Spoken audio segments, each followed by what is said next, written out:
Saudara, batas waktu pendaftaran calon presiden pada pemilu 2024 kian dekat. Sejumlah partai politik kian tancap gas menggerakkan mesin politiknya. Kalkulasi ulang strategi pun dilakukan, apalagi setelah PDIP melakukan manuver pencapresan Ganjar Pranowo tepat sehari sebelum Lebaran. Dalam sepekan ini saja safari politik berbalut silaturahmi semakin gencar terlihat. Tujuannya tak lain tak bukan adalah pendekatan untuk menjalin koalisi solid. Manuver pencapresan Ganjar ini tampaknya membuat koalisi Indonesia Bersatu yang dibangun Golkar, PAN, dan P3 goyah.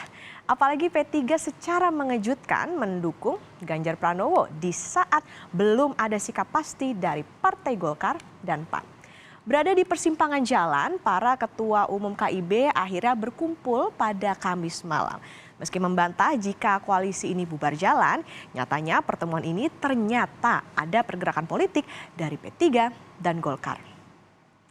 Seperti yang dilakukan P3 hari ini, saudara, untuk menunjukkan keseriusan dukungan pada Ganjar Pranowo.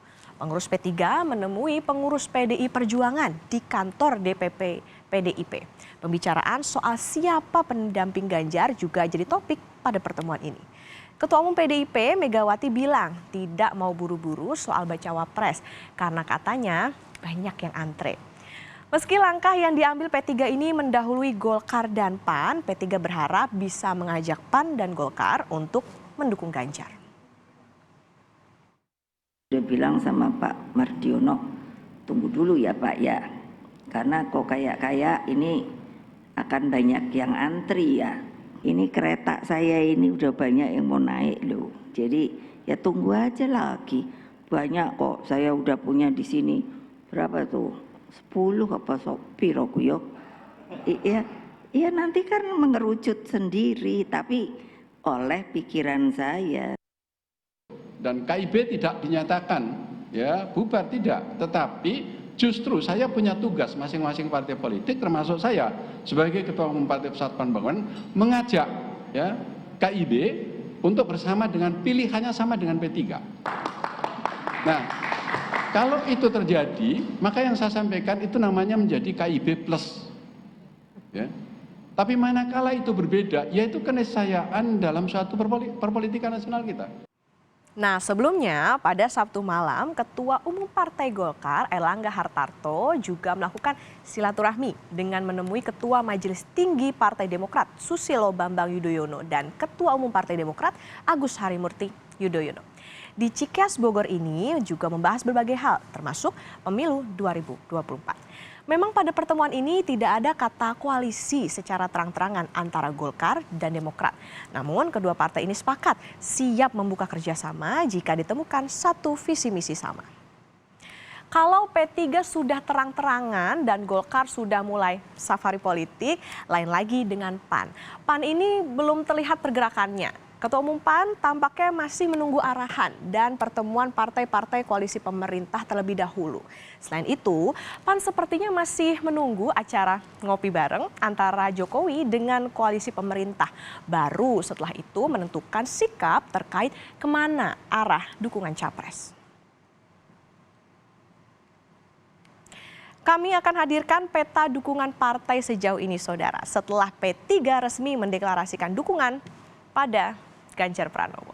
Sebagai bacawa pres dari PDI Perjuangan, baca pres maksud kami, Ganjar punya amunisi dukungan dari dua partai, yakni PDI Perjuangan dan juga P3. Nah, serupa dengan Ganjar, Prabowo Subianto pun juga sudah mengantongi dua partai pendukung. Ini ada Gerindra dan juga Partai Kebangkitan Bangsa atau PKB. Lalu di sebelah sana ada Anies Baswedan, ini didukung oleh 3 partai. Ada Partai Nasdem, PKS, dan juga Partai Demokrat. Jika hati P3 sudah jatuh ke Ganjar, lalu kemana hati KIB akan berlabuh? Hingga saat ini KIB belum menentukan sikapnya. Apakah akan mengusung kadernya sendiri sebagai capres atau mengikuti langkah P3 mendukung Ganjar? Atau bisa jadi ada manuver-manuver baru jika koalisi besar antara 5 partai benar-benar terwujud. Berbeda dengan KIB yang terancam goyah, Gerindra dan PKB yang tergabung dalam Koalisi Kebangkitan Indonesia ini justru semakin menunjukkan kesulitannya. Jumat kemarin, Saudara, Ketua Umum PKB Muhaimin Iskandar bertemu dengan Ketua Umum Partai Gerindra, yakni Prabowo Subianto di kediaman Prabowo di Kertanegara. Prabowo dan juga Caimin menyebut partainya terbuka jika ada partai lain yang ingin bergabung dalam pemilu 2024. Lihat dari body language, bisa nggak?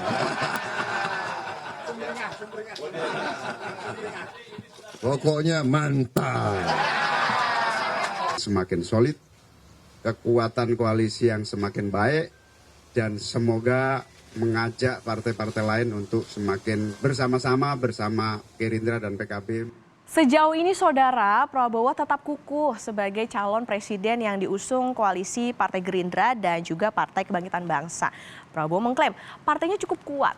Apalagi Gerindra telah membangun koalisi solid dengan PKB yang secara perolehan kursi koalisi ini sudah cukup kuat untuk mengantar Prabowo sebagai capres 2024.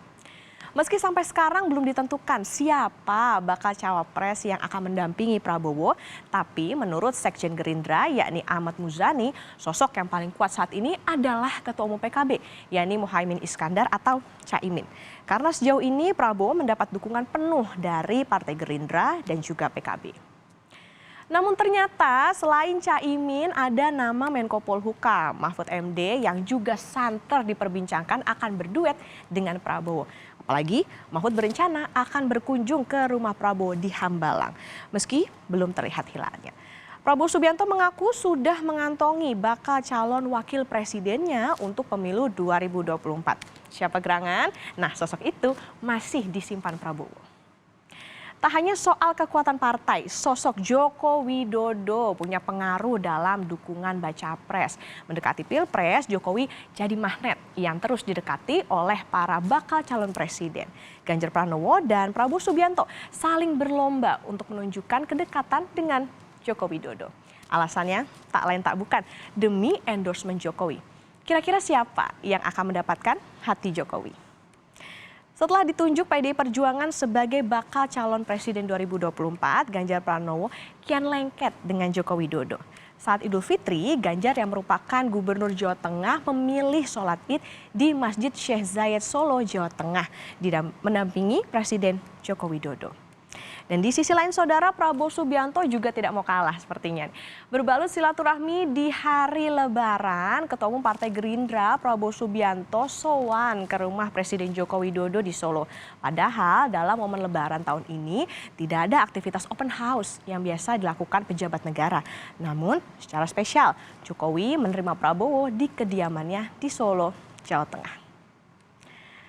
Sementara itu, Lembaga Survei Indikator Politik Indonesia hari ini merilis survei elektabilitas capres dari simulasi 3 nama. Survei ini diambil pada 11 sampai 17 April sebelum PDIP mendeklarasikan Ganjar sebagai baca pres. Hasilnya adalah Ganjar Pranowo memperoleh 34%. Lalu ada Prabowo Subianto dengan 31,7%. Dan urutan ketiga ada Anies Baswedan, ini 25,2%. Meski belum mengungguli Ganjar, indikator politik mencatat tren survei Prabowo cenderung naik. Ada faktor jika Prabowo diam-diam mengambil hati pendukung Jokowi. Kalau dulu jika tingkat kepuasan Jokowi meningkat, yang terpengaruh hanya elektabilitas Ganjar, namun kini perlahan Jokowi's effect ini juga berpengaruh pada Prabowo. Pak Jokowi naik, elektabilitas Ganjar juga naik, kecuali survei yang terakhir. Survei yang terakhir approval Pak Jokowi naik, elektabilitas Ganjar turun. Nah, itu. Nah, apakah statement Mas Ganjar dan PDI Perjuangan kemarin terkait dengan Piala Dunia dianggap berbeda? Baru belakangan tuh Pak Prabowo berhasil mengambil hati sebagian pendukung Pak Jokowi. Dan ini pula yang membuat posisi tawar elektoral Pak Prabowo meningkat. Karena dia berhasil mendapatkan dua dukungan, kan, satu dari sebagian pendukung Pak Jokowi, yang kedua adalah dari basis lamanya. Kian dekat dengan tenggat pendaftaran bakal capres dan cawapres, manuver politik lewat momen silaturahmi Lebaran 2023 terus dipertontonkan ke publik. Mesin politik pun makin panas. Pastinya bakal banyak kejutan yang akan terjadi dari pergerakan partai politik.